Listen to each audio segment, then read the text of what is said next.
Bien, son las 6:49, estamos de regreso con más de Primera Página. Carlos Valero, diputado de la Asamblea Nacional por el Partido Nuevo Tiempo, está con nosotros conversando este lunes 19 de agosto en nuestro segmento de entrevistas. Dejamos la idea de las sanciones económicas en el aire.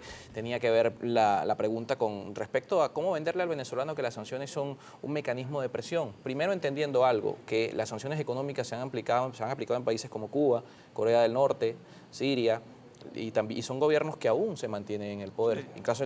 El caso de Irán también tiene algunas acciones económicas por parte del gobierno norteamericano. Hay quienes sostienen que las sanciones económicas no son un mecanismo efectivo para generar presión sobre un Estado.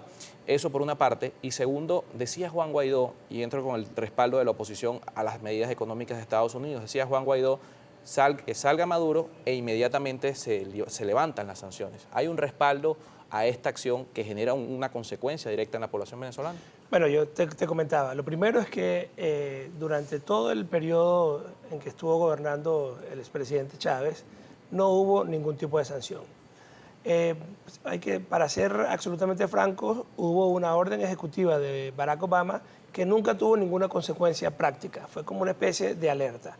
También hay que decir que esa orden ejecutiva viene después de lo que ocurrió cuando el expresidente Chávez, violentando el referéndum, los resultados del referéndum que decían que no podía cambiar la Constitución, bueno, él comenzó ilegalmente, una vez que perdió el referéndum, a hacer los cambios constitucionales extra referéndum. Es decir, ya estamos hablando de un Chávez que se había salido y se comenzaba a salir abiertamente de la Constitución.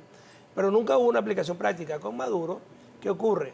Bueno, intenta borrar de un plumazo a la Asamblea Nacional, inventa la figura esta del desacato, con lo cual le falta el respeto a más de 14 millones de venezolanos que votaron por esa asamblea, intenta crear además una asamblea constituyente absolutamente ilegal, pero además hay cosas mucho más graves.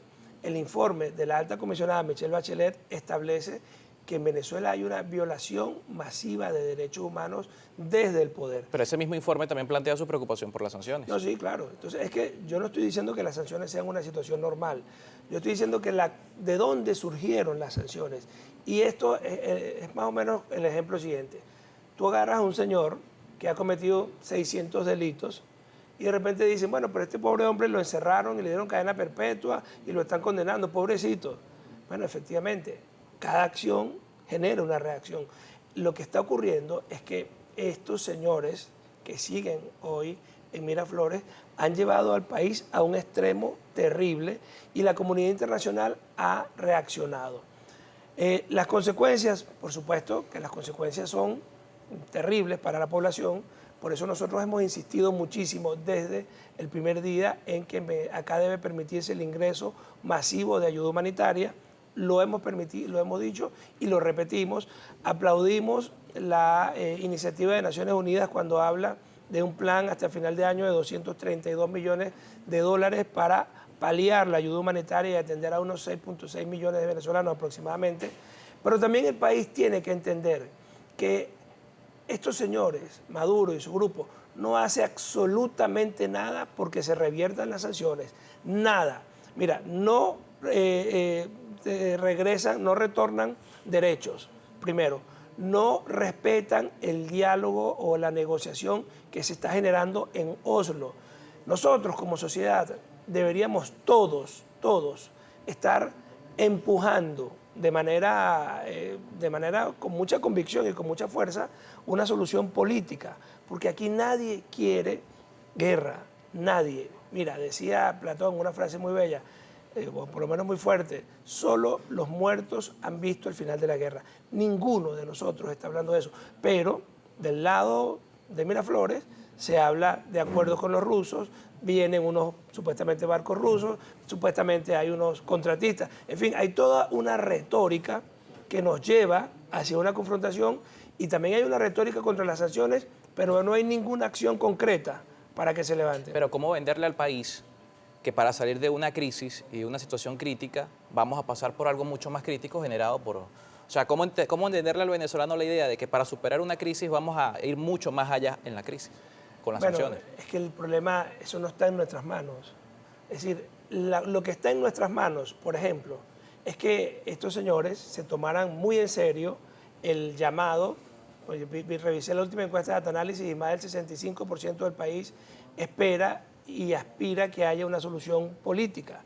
Y esa solución política está en Oslo. Entonces, Pero bueno, las acciones están en Oslo, si no están en nuestras manos, están en la mesa de negociación. Lo vamos a conversar en la siguiente parte. Nos toca revisar también la participación de la audiencia. Nuestra compañera Daniela Salas lista para leer sus comentarios a través de la etiqueta Primera Página. Así es, Carlos, ya estamos listos para revisar la participación de la audiencia. Tenemos la primera pregunta, la hace @Bolívar Divisa. Dice lo siguiente: diputado Valero, según ya el TIAR fue incorporado legalmente en la OEA, ¿cuáles serían los pasos a seguir para aplicarlo en Venezuela?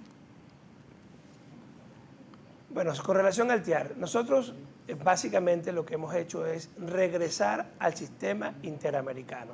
Estos señores nos querían sacar, nos sacaron de la Comisión Interamericana de Derechos Humanos, lo cual fue una decisión terrible porque ha permitido lo que refleja el informe Bachelet, que se soltaran los demonios que van contra los derechos humanos. Entonces nosotros estamos regresando a eso. Y estamos regresando a todas las instancias de la Organización de Estados Americanos. Eso es básicamente lo que estamos haciendo. Las consecuencias, bueno, todo el mundo conoce lo que significa el tratado. Eso es un tratado que se aplica si, solo si hay una intervención contra un Estado. Entonces, yo muchas veces no entiendo cuál es digamos, la obsesión de estos señores con el tema de la OEA.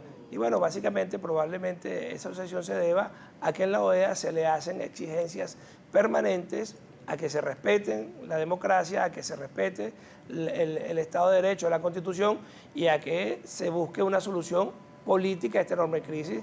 Esa es básicamente la respuesta, ¿no? Tenemos también a la comunidad reclama, expresa lo siguiente en el siguiente tuit: en vista de todas estas acciones tomadas por el gobierno, es evidente que quienes quieren sacar del juego a los diputados y disolver la Asamblea Nacional. Ahora no entiendo por qué quieren seguir con el diálogo para que las elecciones parlamentarias, casi todos los diputados están fuera del país y no hay diputados. Etiqueta Primera Página. Bueno, eso no es verdad. Nosotros hasta ahora hemos tenido curules afectados por la persecución política, aproximadamente unos 3. Cuando me refiero a curules, hago referencia a que no tenemos ni el principal ni el suplente. Sin embargo, del resto de los 112 parlamentarios, estamos activos 109 en la Asamblea Nacional, independientemente de que sean principales o suplentes, y por eso se generó la figura del diputado suplente. Ahora, la sociedad no puede ver como normal que se agreda permanentemente a sus representantes electos, tampoco lo ve la comunidad internacional, y esa es parte de la crisis. Mira, en la medida en que la persecución política es la única herramienta que tienen estos señores para hacer presión, yo no sé de qué tipo, bueno, en esa misma medida lo que reciben es más respuesta de la comunidad internacional, más repudio de la sociedad. Cuando tú revisas las encuestas, ves que Maduro tiene 12, 13%, pero ves que también todas las instituciones están absolutamente desacreditadas porque las instituciones se han puesto de alguna manera al servicio de un proyecto totalitario que intenta destruir a una parte del país, y ese es el problema. Mira, nosotros, si no terminamos de reconocer que dentro de las diferencias, todos los venezolanos tenemos que vivir en este país, que tenemos que construir un mínimo como un múltiplo de convivencia, independientemente de que tú pienses como estos señores, que eres un comunista trasnochado en pleno siglo XXI. Bueno, pero hasta los comunistas trasnochados en pleno siglo XXI, como los chinos, resolvieron que había que buscar un camino diferente para atender los problemas sociales.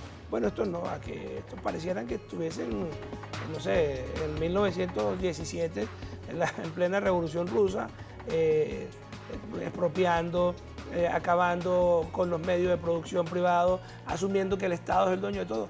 Una ideología absolutamente anacrónica que en el mundo solo ha traído hambrunas y que hoy en Venezuela está demostrando su profunda ineficacia y y vocación criminal, porque en el fondo asesinan a personas, ¿no? Nos toca despedir ya, lamentablemente se nos acabó el Gracias, tiempo, Carlos. varios temas quedaron por fuera esta mañana. Carlos Valero, diputado de la Asamblea Nacional por el Partido Nuevo Tiempo, estuvo con nosotros la mañana de este lunes en nuestro segmento de entrevistas. Una pausa y al regreso mucho más de Primera Página.